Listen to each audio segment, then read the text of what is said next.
Tonight at 9, under fire from a local family. Why a mom is pointing to OSF for answers after claiming doctors misdiagnosed her daughter. And we have extensive coverage of positive COVID-19 cases in multiple central Illinois schools. At least 4 schools seeing positive cases in the last 24 hours. And this tops our 9 at 9 tonight. Good evening and thanks for joining us. I'm Matt Sheehan. Metamora, the latest high school to have a positive case, and kids in school today despite it. The school superintendent stating in the letter they are following CDC guidelines and are temporarily closing any contaminated spaces in the building and notifying close contacts of the individual. Close contact being within 6 feet for more than 15 minutes. Woodford County Health Department officials tell us that every school in the county has a point of contact with the health department. This person alerts the department of a positive case, and then health officials work to contact trace. If it's reflective of anyone within a school district, we work with that school to identify. And of course, as the health department is a HIPAA compliant entity, we do want to protect that as much as possible, and it is a need to know basis. The district also saying masks are being required by students and staff, and disinfecting of high-touch areas are being enhanced. And in Dunlap, 2 cases of COVID-19 confirmed within the district. The first at Dunlap Grade School. A letter was sent to parents saying at least 1 person tested positive within the school. The acting principal for Unit 323 saying she is confident in the disinfecting measures put in place and that school will continue. And not long after Dunlap Grade School's announcement, Ridgeview Elementary confirms a positive case. The Peoria County Health Department is working with both schools to contact trace and monitor people who have had recent contact with the COVID-19 positive patients. No individual classrooms are being shut down because of the confirmed cases. The school district will deep clean and disinfect the classrooms to help stop the spread of COVID-19. And 2 weeks of remote learning starts next Tuesday for Norwood District 63 elementary students. Today, the district's interim superintendent confirmed a staff member has tested positive for COVID-19.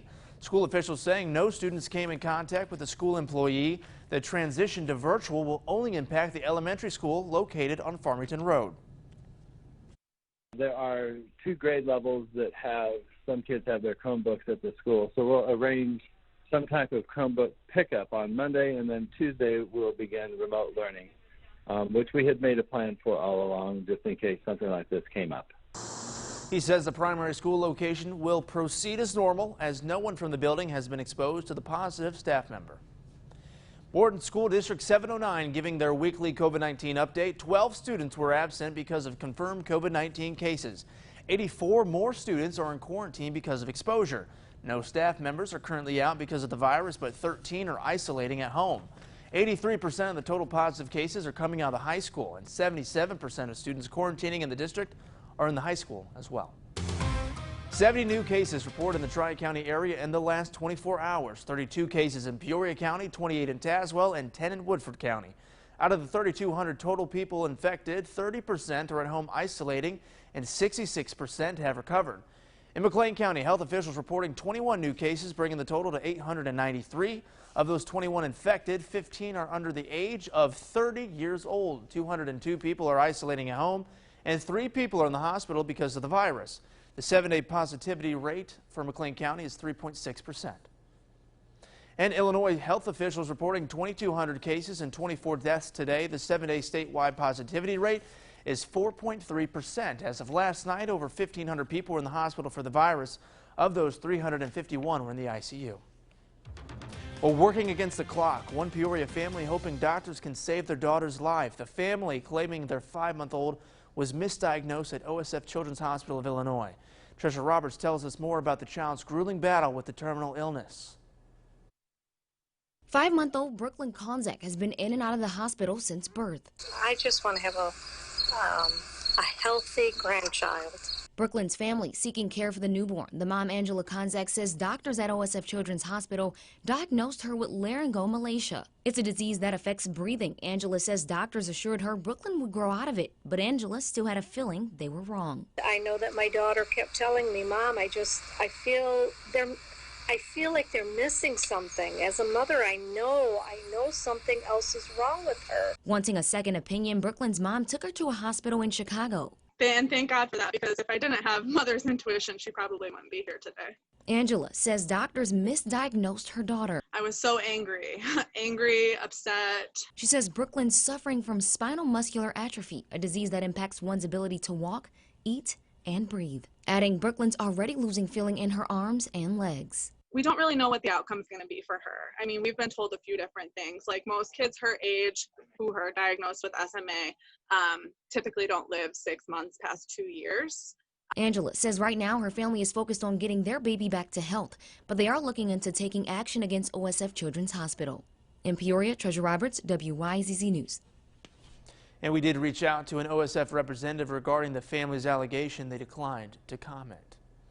Well, the jobless rate in Illinois is heading in the right direction. The latest numbers from the Department of the Employment Security show an overall increase in employment and in available jobs. But as Cole Henke explains, there's a long way to go before the numbers are back to where they were.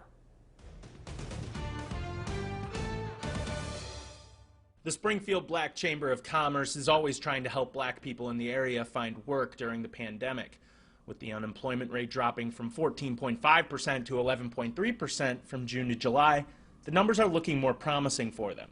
We've had employers reach out consistently, almost on a weekly basis, to see if we know any quality and job-ready professionals who are interested in seeking employment. The dip in unemployment rate comes with an increase of nearly 100,000 jobs in the state since last month. But that increase isn't making it much easier for groups like the Black Chamber of Commerce in Springfield or the Springfield Urban League to help people find work. Has been in some ways easier to help some clients to identify jobs based off of their education level and the experience that they may have. But for those who are struggling the most, it is still challenging to meet the criteria for job opportunities. For Dominic Watson and the Black Chamber of Commerce, the increase has been noticeable, and the jobs that they have been able to pair people with are not temporary. So we're trending upward, right? We still have a lot of work to do. I mean, we still need resources and we still need tools in our tool shed. That way we can increase our job readiness. The increase in available jobs and the dip in unemployment rate is still only a small step on the way back to normal. There are still nearly 450,000 fewer jobs available in the state than there were in July of last year. And the unemployment rate is still around 7.5 points higher since last year. Reporting in Springfield, I'm Cole Henke. Governor J.B. Pritzker is now providing help for those devastated in Roanoke flooding back in July. Property owners in Woodford County can now breathe a sigh of relief. Governor Pritzker authorized a disaster loan Thursday to cover expenses and structural damage. The loan covers both home and business owners, property and belongings. Nonprofits are also eligible. Roanoke's Mayor Michael Smith tells us he is so thankful for the help. Of the 151 or so structures in Roanoke that were impacted, this will be very, very good news. We're thankful for this. And if you were impacted by flooding, you can start your application by going to the link on our website, ciproud.com. Well, let's check in with Chief Meteorologist Chris Yates with a quick look at the forecast. Chris, how are we looking? Things are looking fantastic for the weekend. If you're just looking for a last excuse to get into a swimming pool, the warmer weather, I think that's going to be it. Hey, things are pretty quiet across the state. We do have some clouds, though, across the southern part of the state, and some storms that are going to be passing to our north, or at least what's left of them, but not much is expected to happen as we go through tonight. Skies will be mostly clear locally. We may get a few clouds here and there, but overall, pretty quiet. Some patchy fog, certainly not out of the realm possibility prior to sunrise tomorrow. 64 degrees at 7 a.m., some sunshine, maybe some fog along the river. Pretty quiet, though. 82 by lunchtime, and with a few high clouds overhead by early evening. Should be a nice one. Temperature around 77. So the weekend off to a great start. It is looking hot next week. I'll have that forecast coming up in just a bit. Matt? All right, Chris, thanks. Well, coming up, training hairdressers to help curb abuse. Why the Center of Prevention of Abuse says they could be the connecting point for women in desperate situations. And it's a big night of Major League Baseball action as the Cubs host the crosstown rival White Sox, who are riding a 5-game winning streak. Plus, the Cards host Cincinnati. Matt McClain has an update on those games coming up later in sports.